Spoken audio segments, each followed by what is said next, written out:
Pemirsa, sore ini kita bertemu kembali di Karni Ilyas Club. Hari ini kita akan membahas sebuah peristiwa yang cukup tercecer ya. Karena kejadiannya 18 Maret yang lalu, atau kira-kira 2 pekan yang lalu. Yaitu vonis lepasnya dari tuntutan 2 orang anggota polisi dari Polda Metro Jaya yang didakwa melakukan penembakan terhadap 2 anggota FPI, yang mana hakim akhirnya mengambil keputusan onslah, artinya lepas dari tuntutan dan bukan prisprak dan bukan bebas murni. Alasan hakim adalah adanya alasan pemaaf atau fiat excuse yang ada di pasal 49 KUHP, yaitu bahwa kedua anggota polisi itu melakukan tindakan tersebut. Walaupun terbukti melakukan tindakan, tapi bisa dimaafkan karena dia mengambil keputusan itu gara-gara terpaksa atau nudwir. Dan tentu saja keputusan ini menimbulkan 2 pendapat di publik. Ada tentu yang setuju, tapi juga banyak yang tidak setuju. Dan sore ini saya ingin pendapat dari kedua pihak. Baik yang setuju, tentu saja pengacara dari kedua anggota polisi Yusmin dan Ramadan itu adalah Edri Yosodiningrat, anggota yang juga anggota DPR RI. Oh mantan, saya kira masih. Dan di lain pihak, di samping saya, samping kanan saya ada Ustadz Nopel Bakbumin. Assalamualaikum Ustaz. Sekarang saya akan mulai dulu dari Bung Edri Yosodiningrat. Analisanya terhadap putusan. Oke. Putusan itu berdasarkan fakta-fakta persidangan. Kemudian peristiwa-peristiwa yang kita buktikan di persidangan adalah justru di dalam dakwaan jaksa mendakwa para terdakwa ini dengan uraian antara lain bahwa Laskar FPI itu menghalang-halangi kendaraan anggota polisi, kemudian membacok mobil, menembak, kemudian dengan senjata laras pendek, kemudian memecahkan kaca mobil, artinya anggota Laskar FPI itu yang menyerang, ya. Dan itu terbukti di persidangan. Kemudian juga diuraikan oleh jaksa bahwa anggota polisi yang bernama si Yusmin, bukan Yusmin, Fikri Ramadan dicekik, ya. Kemudian ini jaksa sendiri dalam dakwanya dicekik, kemudian dipukul, dirampas senjatanya. Artinya berdasarkan fakta-fakta di persidangan, ya, memang terbukti mereka melakukan perbuatan menghilangkan nyawa. Tapi sesuai dengan aturan hukum bahwa pembelaan terpaksa terhadap serangan yang dekat dan mengancam keselamatan. Dalam hal ini mengancam keselamatan, kalau senjata ini tidak dipertahankan dan kalau itu tidak ditembak, maka orang ini akan mati, ya. Itu tidak boleh dipidana, itu satu. Artinya bagi orang yang tidak setuju, tidak sependapat, pertanyaan saya yang pertama, apakah kalian pernah membaca surat dakwaan? Itu satu. Apakah kalian pernah hadir di persidangan, mendengar, melihat proses persidangan, mendengar keterangan saksi, mendengar keterangan ahli, melihat barang bukti, mendengar keterangan terdakwa, dan juga apakah sudah pernah membaca pembelaan saya. Karena di dalam putusan hakim, di situ sebutkan sependapat dengan penasihat hukum terdakwa. Jadi kalau tidak pernah membaca surat dakwaan, tidak pernah hadir di persidangan, tidak pernah membaca berita acara persidangan yang berupa pokok-pokok keterangan saksi, pokok-pokok keterangan ahli, dan tidak membaca pembelaan saya, berarti kalian ngomongnya akan ngawur, ya, akan menyebarkan kebohongan, ya. Dan saya lihat di sebelahnya ada saudara Novel Bamumin. Jelas dulu, Anda ini membela FPI, membela kebenaran, atau membela NKRI. Karena kita nggak akan ketemu kalau Anda membela FPI. Membela FPI yang sudah mati, ya, kemudian membela si keluarga korban, sudah diwakili negara itu.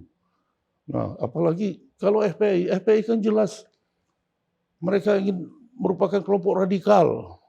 Kelompok yang selama ini menimbulkan perpecahan yang akan menjadikan Indonesia ini menjadi negara khilafah. Kemudian mendukung segala kebijakan Nah, kita dari batasi ya, kasusnya ini harus jelas dulu. gitu loh. Kasusnya dulu kita batasi. Menurut yang saya pelajari bahwa Notwear ini atau pasal 49 ini bisa dipakai sebagai pembelaan diri ketika diri kita terancam, dan pembelaan itu harus seimbang dengan ancaman kepada diri kita tersebut. Oke, saya bacakan aja Bang Buji pasal. Pasal 49. Tidak dipidana barang siapa melakukan tindakan pembelaan terpaksa untuk diri sendiri maupun untuk orang lain, kehormatan, kesusilaan, atau harta benda sendiri maupun orang lain, karena ada serangan dan atau ancaman serangan yang sangat dekat dan yang melawan hukum pada saat itu. Nggak ada keseimbang. Nggak ada itu. Sekarang seorang tidak punya senjata.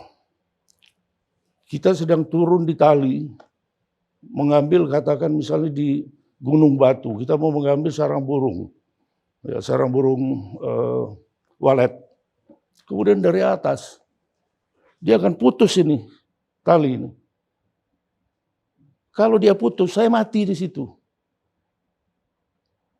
Kami bersepuluh, dia sendiri. Apa seimbang? 10 dengan saya tidak seimbang. Satu-satu saya tembak kepalanya. Apa itu bukan pembelaan terpaksa? Apa harus seimbang? Kalau menurut saya seimbang. Karena dia mau memutuskan nyawa Anda hilang. Ya, betul. Dan Anda menembak. Dia sendiri, kami bersepuluh. Ya, bukan soal itu. Ya. Soal ancaman terhadap diri Anda tadi. Ya. Itu seimbang dengan... Jangankan nyawa saya, orang lain itu, orang lain yang di bawah. Orang lain yang di bawah. Orang lain yang di bawah, saya ada di atas. Untuk menyelamatkan nyawa orang lain itu, tidak ada jalan lain. Saya sudah kasih tembak peringatan misal. Di dalam mobil bagaimana ada tembak peringatan? Kok tembakan menyasar ke dada? Mau cari kaki di mana? Orang tangannya ditarik seperti ini nyaris patah, itu dipraktekkan di sidang kok. Kalau nggak lihat sidang, jangan ngoceh, jangan ngomong. Akhirnya apa? Akan menimbulkan berita bohong, menyesatkan. Ada lagi mengatakan disiksa sebelumnya. Ahli yang memeriksa, ahli forensik. Kita tanyakan di persidangan. Apa yang Anda temukan dari memeriksa mayat? Ada luka bekas tembak, mati karena tembakan. Apakah Anda menemukan ada kuku dicabut? Tidak. Ada luka bakar? Tidak. Apakah menemukan ada pukulan lebam? Tidak. Kok masih beredar? Mereka dianiaya terlebih dahulu. Dicabut kukunya. Lu ngapain ngomong-ngomong kayak gitu, memecah belah bangsa ini? Tapi betul ada 4, salah satu mayat itu 4 lubang peluru di badan. Bagaimana? Katanya kata bapak si korban itu anaknya ditembus 4 butir peluru. Bapaknya nggak hadir di persidangan, tidak pernah didengar keterangannya. Bapaknya tidak ikut dalam mobil, bagaimana bisa ngomong? Kan mayatnya kan dia lihat. Itu udah cerita bohong. Jenazah diperiksa oleh ahli forensik kok. Ahli forensik, jangan berhalusinasi. Tidak ada kuku satu pun yang dicabut. Bukan tembakan ini, peluru. Tidak ada peluru lain. Kecuali peluru yang di dalam mobil itu. Ya peluru di badan si korban maksudnya. Betul. Mereka kena tembakan, betul. 4 peluru kata Bapak. Saya nggak menghitung itu. Karena senjata itu senjata otomatis. Sekali kokang bisa ditarik begini, bisa meletus berkali-kali. Berbeda dengan senjata yang harus dikokang, tembak lagi, kokang itu berbeda. Nah sementara dia tidak melihat, ini hampir patah. Ditarik ke belakang. Ini fakta di persidangan. Bukan saya mimpi. Baik, apa tanggapan Ustaz? Ya, Assalamualaikum warahmatullahi wabarakatuh. Alhamdulillah bisa kesempatan hadir di sini, bisa menyampaikan untuk meluruskan apa yang terjadi sebenarnya. Seperti Bang Karni yang sebutkan tadi, dalam hal ini ada 2 sisi. Ada yang setuju dan lebih banyak yang tidak setuju. Saya mau garisin apa yang dikatakan Bang Karni, lebih banyak yang tidak setuju dan itu betul. Karena saya mantan ketua media center dan saya menghimpun data yang ada. Berdasarkan medsos, berdasarkan media-media yang lain, itu kita melihat sangat banyak kejanggalan demi kejanggalan. Dan lucu ini boleh dikatakan banyak yang tidak sesuai dengan fakta. Maka boleh hak kami untuk menyampaikan, begitu juga lebih banyak yang tidak setuju. Artinya mereka yang tidak setuju itu didukung dengan logika yang benar. Justru mereka yang benar karena lebih banyak. Nggak mungkin kesesatan itu lebih banyak daripada yang benar. Gitu. Nah, kebenaran ini mutlak, lebih banyak, lebih tahu, lebih paham. Berdasarkan apa yang ada, sesuai aturan-aturan yang ada, kami taat dengan konstitusi.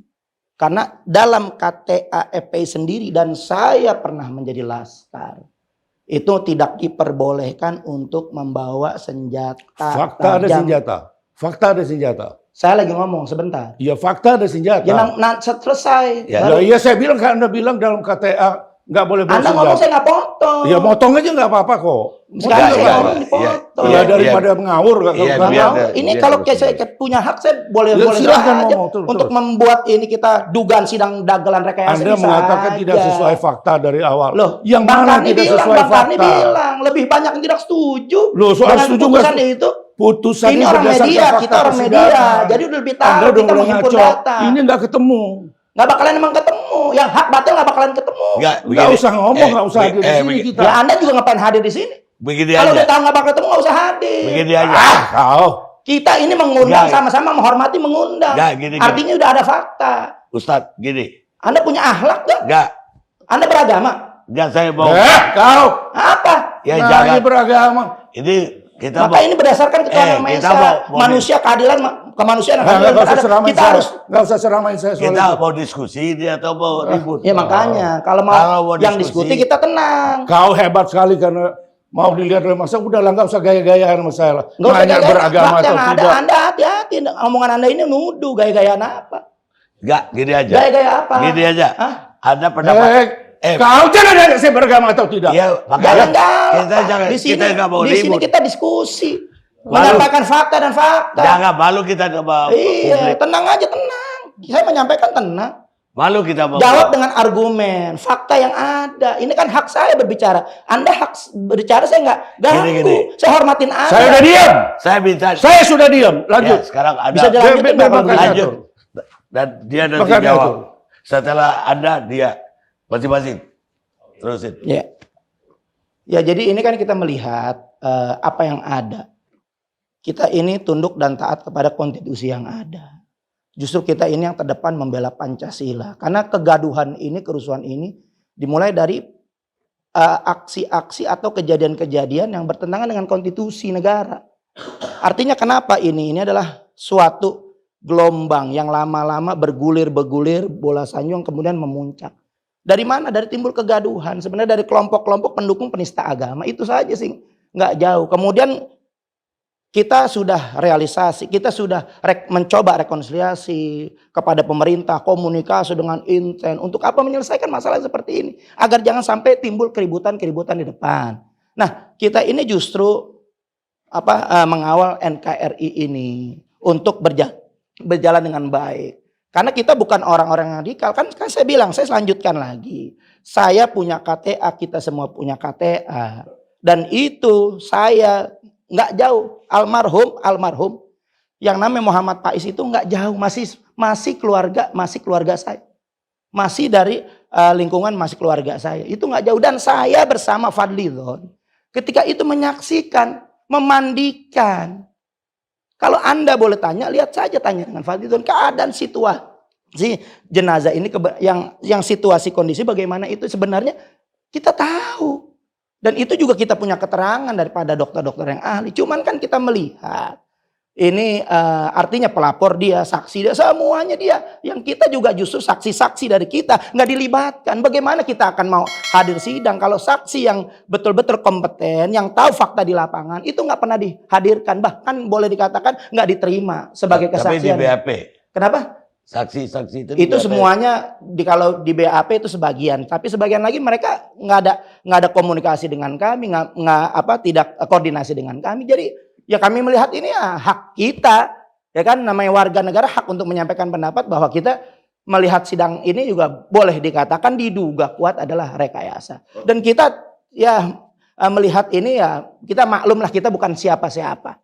Boleh dikatakan kita bukan orang daripada kekuasaan, ya mau diapain lagi ya kita terima, cuman opini yang ada seperti Bang Karnia Ilham memang kebanyakan yang nggak setuju itu bisa diterima. Bagaimana mungkin? Kok bisa semuanya mengadakan perlawanan sama semuanya ada di dada kiri? Itu semuanya ada di dada kiri, kok bisa gitu? Enam-enamnya sama melakukan perlawanan, semuanya sama dengan luka-luka yang sama. Kalau melakukan perlawanan itu tembakan kemanapun jadi, bisa kepala, kemana.